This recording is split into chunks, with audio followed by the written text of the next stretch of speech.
Sources tell Circa that FBI counterintelligence officials briefly monitored a computer server in Trump Tower at the end of the election last October. But it was part of a broader probe into Russian efforts to influence the election.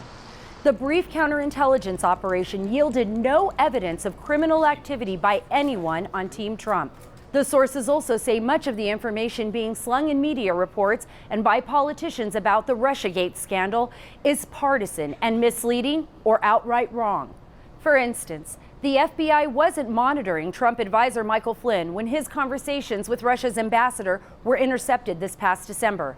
Instead, the FBI was monitoring the diplomat, and Flynn's conversation was picked up incidentally. And right now, the FBI doesn't see anything criminal about them, even though Flynn was forced to resign after the intercepts were leaked. And while the FBI did monitor the Trump Tower server, it did so with a court order, and agents did not listen in on any of Donald Trump's phone calls or emails.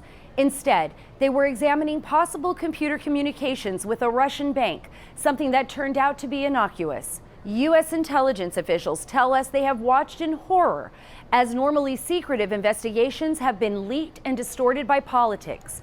Finding the leak of the information will not be easy. Why? Because in early January, President Barack Obama signed an executive order vastly expanding the number of federal agencies and workers with access to sensitive surveillance. 16 agencies could now see all the information that was once kept with just a handful of national security professionals. For Circa in Washington, I'm Sarah Carter.